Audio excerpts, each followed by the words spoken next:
নমস্কাৰ আজিৰ এই ভিডিঅ'টো জানক বৃশ্চিক ৰাশিৰ ব্যক্তিসকলৰ বাবে সেপ্টেম্বৰ মাহটো কেনেকুৱা যাব দন্ত ন অন্তস্থ জ এই দুটা আখৰেৰে যিসকল ব্যক্তিৰ নাম আৰম্ভ হয় তেওঁলোকৰ হৈছে বৃশ্চিক ৰাশি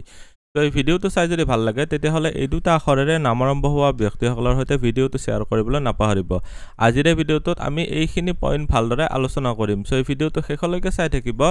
আপুনি যদি এতিয়ালৈকে মোৰ চেনেলটো সাবস্ক্ৰাইব কৰা নাই তেতিয়াহ'লে সাবস্ক্ৰাইব কৰি ল'ব আৰু ভৱিষ্যতে আপলোড কৰা ভিডিঅ'ৰ নটিফিকেশ্যন পাবৰ বাবে বেল আইকনটো অল সিলেক্ট কৰি দিব প্ৰথমতে জানক আপোনালোকৰ স্বাস্থ্যৰ ক্ষেত্ৰত ৰাশিৰ অধিপতি হৈছে মংগল গ্ৰহটো আৰম্ভণিতে দেখিবলৈ পাৰিছে ইয়াতে আছে কিন্তু এই মংগল গ্ৰহটো আপোনালোকৰ 13 তাৰিখে ইয়াৰ পৰা দ্বিতীয় দ্বাদশ ঘৰত যাব 13 তাৰিখৰ পিছৰ সময়ছোৱা আপোনালোকৰ দেহৰ ৰোগ প্ৰতিৰোধ ক্ষমতা অলপ প্ৰবলেমেটিক হ'ব মংগল গ্ৰহটোৰ দৃষ্টি ৰোগৰ স্থানত আহিব আৰু ৰোগৰ স্থানৰ মালিকো হয় মংগল গ্ৰহটো সো ৰক্ত সম্বন্ধীয় যিবিলাক সমস্যা থাকে বা খজুৱতি বা পেচাবত কষ্ট পোৱা আপোনালোকৰ হাড়ৰ মজ্জাজনিত প্ৰবলেম ব্লাড প্ৰেছাৰ জনিত প্ৰবলেম আহিছে তেজত হিমোগ্লোবিন কমি গৈছে এনেকুৱা ধৰণৰ ক্ষেত্ৰত অলপ বেছি সাৱধান হ'ব লাগিব ইয়াতে এতিয়া দেখুৱাই দিছো আপোনালোকৰ ৰোগৰ স্থানত কাৰ দৃষ্টি আছে কেতু গ্ৰহটোৰ দৃষ্টি আছে ৰোগৰ স্থানত আপোনালোকৰ পাকস্থলীৰ ঘৰত ইয়াতে পঞ্চম ঘৰতো শনিৰ স্থিতি আছে সো অলপ হজম শক্তিটো দুৰ্বল হ'ব পাৰে এইখিনি সময়ত পাৰিলে খাদ্য খানা অলপ কমকৈ খাব যিমানখিনি পাৰে তাৰ তুলনাত সাপোজ আপুনি 100 যদি খাব পাৰে 80 খাব তেতিয়া আপোনালোকৰ স্বাস্থ্যজনিত ক্ষেত্ৰত মেজৰ সমস্যা নহয় স্কিনজনিত অলপ ইছ্যু আহিব পাৰে কষ্টকৰ জ্বৰ হ'ব পাৰে এইবিলাক ক্ষেত্ৰত অলপ বেছি সাৱধান হ'ব লাগিব উপাৰ্জন ধন সঞ্চয় চৰকাৰী চাকৰি ব্যৱসায় এইবিলাক ক্ষেত্ৰত এতিয়া চালে উপাৰ্জনৰ ঘৰত আপোনালোকৰ মংগলৰ স্থিতি 13 তাৰিখলৈকে বহুতেই ভাল ইচ্ছাপূৰ্তিৰ ক্ষেত্ৰত ৰাশিৰ অধিপতি যেতিয়া ইচ্ছাপূৰ্তিৰ ঘৰত যায় বহুতেই ভাল হয় এইটো সময়ছোৱাত আপোনালোকে বহুতেই বেনিফিটেড হ'ব পাৰিব ইচ্ছাপূৰ্তিৰ ঘৰত বা ইনকামৰ ঘৰত শনি গ্ৰহটোৰ দৃষ্টি আছে সো আপুনি পাৰিলে হনুমান চালিসা পঢ়িব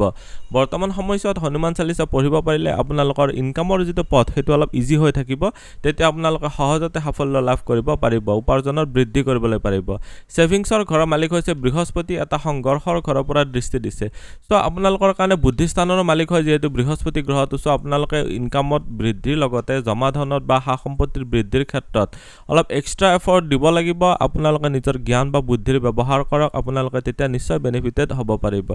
সেভিংছৰ ঘৰত বৃহস্পতিৰ দৃষ্টি বহুতেই ভাল সেভিংছৰ বৃদ্ধিৰ কাৰণে ভাল কিন্তু সংঘৰ্ষৰ ঘৰৰ পৰা দৃষ্টি দিছে অষ্টম ঘৰটোৰ পৰা আমি চাও মৃত্যুতুলক কষ্ট মানে অতিশয় যিটো কষ্ট এক্সট্ৰা যিটো কষ্ট কৰিবলগীয়া হয় তেনেকুৱা ক্ষেত্ৰত আপোনালোকে এইটো কম যে আপোনালোকে যিমানখিনি পাৰে আপোনালোকে সিমানখিনি আপোনালোকে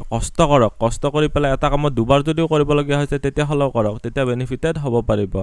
আপোনালোকৰ কাৰণে ব্যৱসায়ৰ ঘৰৰ মালিক শুক্ৰ গ্ৰহটো গৈ ভাগ্যস্থানত আছে সো আৰম্ভণি সময়ছোৱা ভাল তাৰ পিছত শুক্ৰ গ্ৰহটো আপোনালোকৰ কৰ্মস্থানত আহিব কৰ্মস্থানত শুক্ৰ গ্ৰহটো সোমাব 14 তাৰিখে শুক্ৰ গ্ৰহটোৰ কৰ্মস্থানত স্থিতি হলে আপোনালোকৰ কাৰণে আৰু অলপ বেছি ভাল হ'ল সো সেইখিনি সময়ছোৱাত আপোনালোকে ব্যৱসায়ৰ ক্ষেত্ৰত আপোনালোকে নতুন সুযোগ সুবিধা পাব কিন্তু সেইখিনি সময়ছোৱাত আকৌ কৈছো যে আপোনালোকৰ স্কিনজনিত ইস্যু বা পাইলছৰ প্ৰবলেম এইবিলাক ক্ষেত্ৰত অলপ দিগদাৰ পাব পাৰে সো অলপ সাৱধান হ'ব এইটো মাহত আপোনালোকৰ অলপ এলাৰ্জিক যিবিলাক ইনফ্লেমেশন জনিত যিবিলাক প্ৰবলেম হয় এইবিলাক ক্ষেত্ৰত বেছি সাৱধান হ'ব লাগিব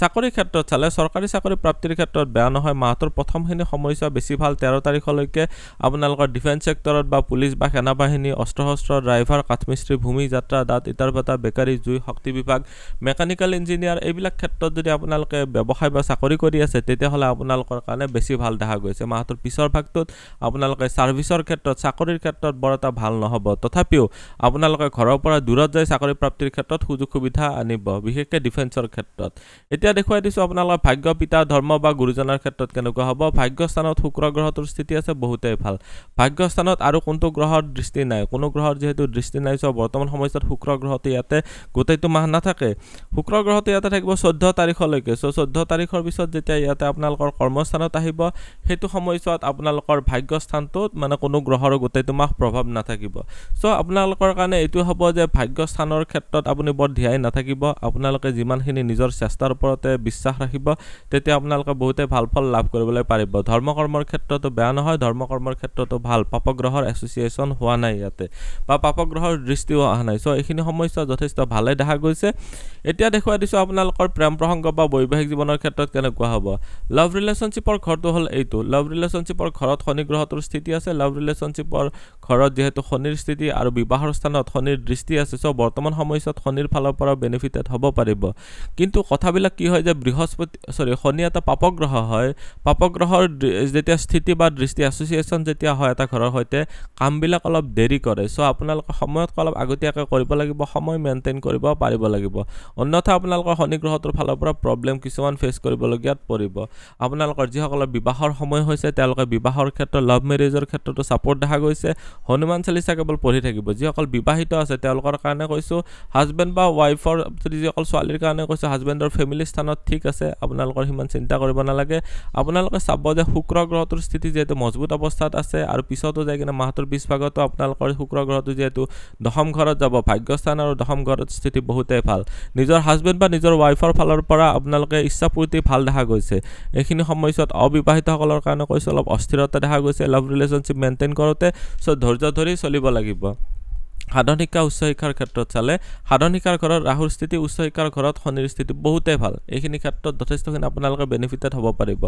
ৰাহুৰ ফালৰ পৰা এইখিনি সময়ছোৱাত আপোনালোকৰ সাধন শিক্ষাৰ ক্ষেত্ৰত ক্ৰিয়েটিভ স্কিলৰ জৰিয়তে বা আপোনালোকে যিখিনি জানে সেইখিনি উপস্থাপন কৰিব পাৰিব তাৰমানে যিখিনি জানে আপোনালোকে পৰীক্ষাত লিখিও আহিব পাৰিছে কিন্তু চাব যে কনফিউজড হৈ কিনে আপোনালোকে একো কাম নকৰিব মনৰ ভয়ৰ বশৱৰ্তী হৈ একো ডিসিশন নলব এইখিনি সময়ছোৱাত নহলে পঢ়া শুনাৰ ক্ষেত্ৰত প্ৰব্লেম হ'ব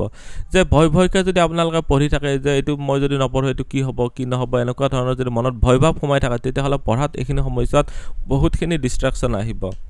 উচ্চ শিক্ষাৰ ক্ষেত্ৰত বেয়া নহয় বিশেষকৈ সিভিল ইঞ্জিনিয়াৰিং বা কনষ্ট্ৰাকচন সম্বন্ধীয় ক্ষেত্ৰ বা অইল সেক্টৰৰ বা পেট্ৰলিয়াম ইঞ্জিনিয়াৰিং এইবিলাক যদি পঢ়ি আছে আপোনালোকৰ কাৰণে ভাল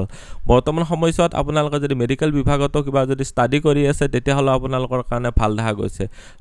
লোহালক্কৰ বা iron industry steel industry cement industry এইবিলাক ক্ষেত্ৰতো কিবা যদি ট্ৰেইনিং লৈ আছে এইবিলাক ক্ষেত্ৰতো ভালে দেখা গৈছে আজিৰ এই ভিডিওটোত আমি জানিলো বৃশ্চিক ৰাশিৰ ব্যক্তিসকলৰ বাবে সেপ্টেম্বৰৰ মাহটো কেনেকুৱা যাব সো ভিডিওটো চাই কেনেকুৱা লাগিলে কমেন্টত নিশ্চয় জনাব আপুনিও যদি আপোনাৰ বিষয়ে জানিব বিচাৰে তেতিয়াহলে হোৱাটছএপত কন্টাক্ট কৰিব পাৰে ধন্যবাদ এইটো ভিডিওত আগবঢ়োৱা জ্ঞানখিনিৰ পৰা যদি আনৰো উপকাৰ হ'ব ভাবে তেনেহলে বন্ধুবৰ্গ আত্মীয় স্বজন আৰু চিনাকি মানুহৰ সৈতে শ্বেয়াৰো কৰিব আপোনালোকে নেক্সট ভিডিও কিহৰ ওপৰত চাব বিচাৰে কমেন্টত জনাব ধন্যবাদ